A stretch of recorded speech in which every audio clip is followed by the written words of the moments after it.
सर्व लाडक्या बहिणींसाठी दोन मोठ्या खुशखबर. लाडक्या बहिणींच्या खात्यामध्ये 3,000 रुपये जमा. रामनवमी निमित्त लाडक्या बहिणींना तब्बल 3,000 रुपये. आज बैठकीमध्ये मोठा निर्णय घेण्यात आलेला आहे. तर सर्व लाडक्या बहिणींसाठी आनंदाची बातमी आहे. जर तुम्हाला 3,000 रुपये जमा झाले नसतील तर हा व्हिडिओ तुम्ही शेवटपर्यंत बघा. आताच्या घडीची सर्वात मोठी अपडेट म्हणजे लाडक्या बहिणींना रामनवमी निमित्त लाडक्या बहिणींना मिळणाऱ्या तब्बल 3,000 रुपये. तर आता कोणाला जमा होणार आहे, कोणत्या महिलांना इथं मिळणार नाही, कोणत्या जिल्ह्यांमध्ये वाटप सुरू झालेलं आहे. तर आता जे की सर्व लाडक्या बहिणींना इथं टप्प्याटप्प्याने पैसे इथं जमा होत आहे. रामनवमी निमित्त लाडक्या बहिणींना 3,000 रुपये इथं मिळत आहे. आता 3,000 रुपये यामध्ये कोणाला मिळणार आहे? ज्यांचा अर्ज इथं मंजूर आहे, त्याचप्रमाणे ज्यांना नियमितपणे हप्ते इथं मिळत आहे, त्यानंतर बँक खाते आधारशी लिंक आहे, DBT लिंक आहे, त्यानंतर KYC लाडक्या बहिणींची झालेली आहे आणि या लाडक्या बहिणींचं यादीमध्ये नाव आहे. तर अशा लाडक्या बहिणींना जे की 3,000 रुपये मिळत आहे. जे की इथं रामनवमी निमित्त लाडक्या बहिणींसाठी मोठी खुशखबर आलेली आहे. दोन खुशखबर आहे. पहिलीची खुशखबर आहे ते रामनवमीला जे की लाडक्या बहिणींना 3,000 रुपये मिळणार आहे आणि दुसरीसुद्धा खुशखबर आहे, ती सुद्धा सांगणार आहे. पैसे आल्यानंतर तुम्हाला काय करायचं आहे? सर्वप्रथम अर्जाचा स्टेटस तुम्हाला तपासायचं आहे. त्यानंतर आधार लिंक आहे की नाही ते तपासा. बँक खाते चालू आहे की नाही ते चेक करा. KYC तुमची झालेली आहे की नाही हे चेक करायचं आहे.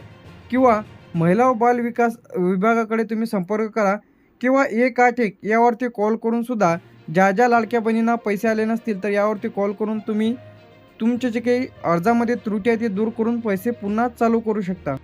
तर आता महाराष्ट्रातील या जिल्ह्यांमध्ये लाडकी बहीण योजनेचे 3,000 रुपये जे काही आता जमा होण्यास सुरुवात. तर आता यामध्ये पुणे, मुंबई शहर, मुंबई उपनगर, ठाणे, नाशिक, नागपूर, छत्रपती संभाजीनगर, कोल्हापूर झाल्याच्या नंतर इथे आपलं सोलापूर, सातारा, सांगली, अहमदनगर.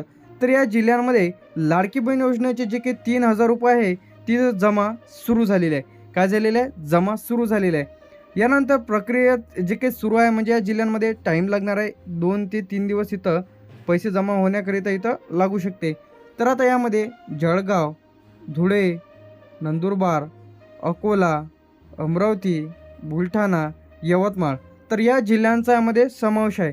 सर्वच जिल्ह्यात एकाच वेळी पैसे इथे येतील असं नाही, टप्प्याटप्प्याने पैसे इथं येणार आहे. यानंतर जे ते आपलं वर्धा, चंद्रपूर, गडचिरोली तर लवकरच जे काही वाटप सुरू होणारे जे काही जिल्हे आहे तर आता यामध्ये बीड, लातूर, धाराशिव, परभणी, हिंगोली, नांदेड, रत्नागिरी, सिंधुदुर्ग, रायगड तर या जिल्ह्यांचा यामध्ये समावेश आहे. यानंतर आता सर्व जिल्ह्यात पैसे एकाच वेळी इथं येणार नाही. रामनवमी निमित्त जे की लाडक्या बहिणींना तब्बल 3,000 रुपये इथं मिळत आहे. तर पहिली जी की आपण इथं अपडेट पाहिली होती की लाडक्या बहिणींना 3,000 रुपये इथं जमा होणार आहे. तर आता दुसरीसुद्धा अपडेट इथं पाहणार आहे आपण. तर आताच्या घडीची बातमी म्हणजे पुणे, मुंबई शहर, ठाणे, नागपूर तर अशा जिल्ह्यांमध्ये 2 ते 3 दिवसांमध्ये पैसे इथं जमा होणार आहे. तर आता आताच्या घडीची सर्वात मोठी अपडेट म्हणजे दुसरी जे काही अपडेट आहे ते लाडक्या बहिणींसाठी नवीन फॉर्मबद्दल आहे. आता ज्या लाडक्या बहिणींचे फॉर्म इथे रिजेक्ट झालेले आहे, काही जणांचे त्रुटीमध्ये आलेले आहेत, तर अशांसाठी सुवर्ण संधी. लवकरच लाडक्या बहिणींचे नवीन फॉर्म सुरू होणार आहे. तर आताच्या घडीची सर्वात मोठी अपडेट आता लाडक्या बहिणींना नवीन नोंदणी करता येणार आहे. नवीन लाभार्थ्यांना संधी आणि ज्यांचे अर्ज इथे रिजेक्ट झालेले आहे काही कारणास्तव डॉक्युमेंट्समध्ये किंवा अर्जांमध्ये काही चुकी झालेल्या तर अशांना सुद्धा पुन्हा नवीन अर्ज इथं करता येणार आहे. तर आता यासाठी महाराष्ट्रातील महिला रहिवासी असणे आवश्यक आहे. वय 21 ते 65च्या दरम्यान असणे आवश्यक आहे. कुटुंबातील वार्षिक उत्पन्न तुमचं 2.5 लाखापेक्षा जास्त नसावे. बँक खाते आधारशी लिंक असणे आवश्यक आहे. तुमच्याकडे TC बर्थ सर्टिफिकेट नसेल तर TC किंवा वोटर कार्ड किंवा तुमच्याकडे इत्यादी डॉक्युमेंट्स असणे आवश्यक आहे. त्याचप्रमाणे यासाठी लागणारे आवश्यक कागदपत्र यामध्ये आधार कार्ड, रेशन कार्ड जे की लाडक्या बहिणींच्या नवीन फॉर्मसाठी इथं लागणार आहे. बँकेचं passbook, mobile number, photo, DBT खातं लिंक असणे आवश्यक आहे. तर आता फॉर्म कसा भरायचा आहे? तर हा सुद्धा बरेच जणांचा प्रश्न आहे की तुम्ही एक तर लाडकी बहीण योजनेच्या ऑफिशियल पेजवरून हा जो फॉर्म आहे ते भरू शकता. दुसरं जे आहे ते अंगणवाडी सेविका. पहिले नारी शक्ती दूत ॲप्लिकेशनच्या द्वारे लाडकी बहीण योजनेचे नवीन फॉर्म भरता येत होते. त्यानंतर ॲप्लिकेशनवरून बंद झालं. वेबसाईट सुरू झाली. काय झाली? वेबसाईट सुरू झाली. वेबसाईटवरून सुद्धा बंद झाले. त्यानंतर अंगणवाडी सेविकेकडे IDच्या माध्यमातून भरता येत होते. अंगणवाडी सेविकेकडे भरा, नाही कारण महिला व बाल विकास अधिकारी कार्यालयामध्ये तुम्ही तुमचा अर्ज सादर करून पैसे मिळवू शकता. तर यामध्ये पहिलीची खुशखबर म्हणजे लाडक्या बहिणींना 3,000 रुपये जे की मिळणार आहे रामनवमीनिमित्त. त्याचप्रमाणे दुसरी जे नवीन अपडेट आहे ते म्हणजे लवकरच लाडक्या बहिणींचे नवीन फॉर्म इथं सुरू होणार आहे. तर 2 गुड न्यूज आपण इथं पाहिलेल्या आहे जे की लाडक्या बहीण योजनेसंदर्भात आहे. आता ज्यांना कोणाला पैसे आले नसतील तर अशा पद्धतीने तुम्हाला लेखी अर्ज इथं द्यायचा आहे.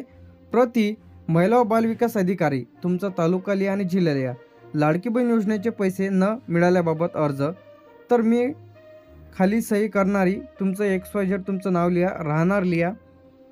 यानंतर माझी लाडकी बहीण योजनेअंतर्गत अर्ज केलेला आहे. माझी सर्व माहिती योग्य अचूक असूनही आतापर्यंत माझ्या खात्यामध्ये पैसे जमा झालेले नाहीत. त्याचप्रमाणे तुमचं इथं नाव लिहा, आधार क्रमांक, मोबाईल नंबर, बँक खाते क्रमांक. तरी माझा अर्ज तपासून लवकरात लवकर माझ्या खात्यामध्ये पैसे जमा करावेत ही नम्र विनंती. अशा पद्धतीने तुम्हाला लेखी अर्ज अंगणवाडी सेविका आणि महिला व बालविकास अधिकारी कार्यालयामध्ये द्यायचा आहे. यानंतर इथं धन्यवाद मी जे काय आपला विश्वासू स्वाक्षरी नाव आणि दिनांक लिहायचा आहे. कुठे अर्ज द्यायचा आहे तर तुम्ही हा जो अर्ज आहे ते अंगणवाडी सेविका त्याचप्रमाणे ग्रामपंचायतमध्ये आता बंद झालेले आहे तर तहसील कार्यालय किंवा समाज कल्याण विभागामध्ये तुम्ही देऊ शकता.